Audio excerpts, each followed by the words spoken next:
actually down here with the Roving Festival writer. I'm sitting here with a few of the members of Sidewalk Chalk, and they just played a set here at the Stranger Danger Festival. So, gentlemen, how's it going? Great. Awesome. Tell me a little bit about your history. Where are you from? How was the band formed? What's your story? Yeah, so we're like from all over the country. We got in Atlanta, that's me, Fort Wayne, Milwaukee, Houston, Minneapolis, Connecticut, Chicago. I think I got everybody. Detroit. But yeah, we are, a lot of us went to Columbia College, so we got there. And yeah, we started playing, did our first performance acting video, and then we met Jemani and our Lawrence. We met Jemani at the gig, playing still with another band. As I forgot, we really about 3 years. First album this year, March. First tour right now.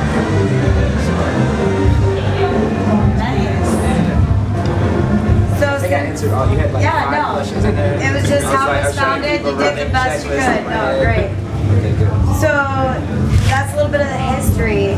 So since you're on your first tour, as you just mentioned, and you're all totally, transient to this scene, what keeps you focused and motivated on the road? What's going on?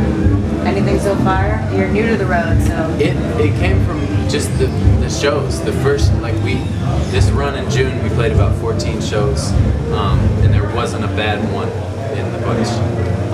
We played Lincoln, Nebraska, and some of the band hadn't even heard of Lincoln, Nebraska. It was packed. It was awesome. Shows in St. Louis, Nashville, everywhere we went, the response was just crazy. So it's just fuel for the fire to keep going. So, the energy was always through the roof from the crowd, so we got to give it back. Your energy is through the roof anyway. That's also applause. You feed off It's each the other. Adderall and beer. No. All right. Anyway, so good answer. Why does playing music make you happy? Because it's so fun. Yeah. Yeah. You're all clearly having a blast. The and that's nicest thing about this group is that everybody listens to each other. We all have music that is based off of very specific parts. There's a verse that is X amount of bars, 16 bars. So all the songs are very solid, they're very uniform. But everybody comes from a background of jazz or improvisational type of music or expression. Rico was involved and still is with a lot of improv groups doing comedy and improv, things like that.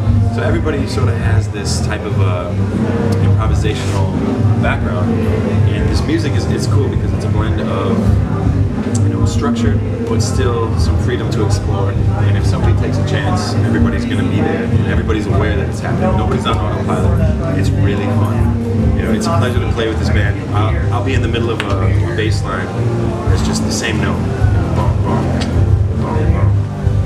And I could be doing that for 3 minutes. All of a sudden I look over and I see something that Charlie's doing that has never happened before. And it's just really exciting. It's fun.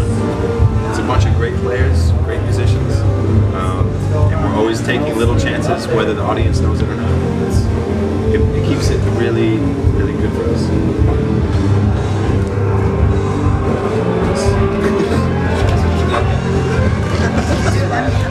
I'm doing it. Alright, so since it's relatively new to you, what would be the main drivers that got you right here today? We all drive the bus. Yes, we are all drivers. Split time. DVP, the trombone player, is by far the worst driver. Scary driver. We call him Swervy D. Yeah, he drives the bus kind of like a sailboat. Swervy D. So that's good. Yeah, that's good. We're all still alive though. We made it through 2 weeks of Swervy D. 2 weeks. No, but we all worth it. Yeah, I mean, on the to actually answer your question. It sounds so corny and cheesy, but the fans and friends and family, because our album is straight up funded by fans. We did a Kickstarter. And it was one of the, I don't know if you remember Kickstarter, but you do the fundraiser and we set a goal. We had a goal of $6 grand.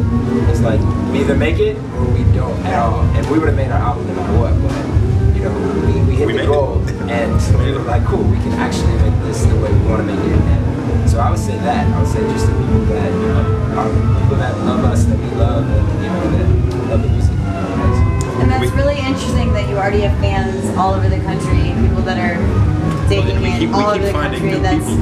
That's really, really awesome. It's nice we can show up in any town unannounced, kind of, you know, like you said, Lincoln, Nebraska. I mean, in pretty much any town, if there's people in the room, we're gonna have new friends, and we're gonna make people happy, and that's really humbling to be able to go somewhere and just do what we do, and people appreciate it. It's not to make us feel better about ourselves. It's to make the audience feel good, to have a good time. There were a couple of club owners that told us they'd never seen their room dance like that before. That's a nice one. That's good. It's nice. It's good. So as a band, as a whole, I know we're missing several members. It's just a and stuff. three-piece. Just like, yeah. Yeah, it's just MC. As a that's all band, we what have. would you say your biggest dream would be? Oh yeah, I think that's fine. No, I'm just thinking about all the possibilities and how outrageous they could be. There's really no limit, and I think everybody's in that boat, which is pretty rare. A lot of times, musicians in Chicago or anywhere that we talk to are amazed that we're able to get 8 people on the road, and we're able to get 8 people in the one mindset to even leave the city. But we're able to get 8 people in the mindset that we can do anything. So leaving the city is just kind of a small step. And all of us are definitely. I mean, we all have our own opinions in the studio, you know, or on stage or whatever. But when it comes to the limits of what we can do, everybody's in agreement. Then it's kind of, you know, the sky's the limit again to go the corny route. But yeah, I mean, we'll ride it as far as we can. Until the motherfucking wheels fall off. And they will fall off. They will. Yeah, our bus, the wheels could fall off. We're like a piñata. Imagine that the audience has 1,000 baseball bats, right? Okay. And we're made out of paper mache. Okay. Right? And then they start hitting us with baseball bats, and we start sprinkling little music candy on the audience. How could you go wrong? You know? I think that's the answer. Our to any sound, question our that sound you is ask from now candy on. sprinkles being hit with bats and an audience of happy piñata beaters. I mean, I can't imagine a better way to describe our sound. Me neither. Perfect. Perfect. All right, that's a wrap. All right. Yes, sir.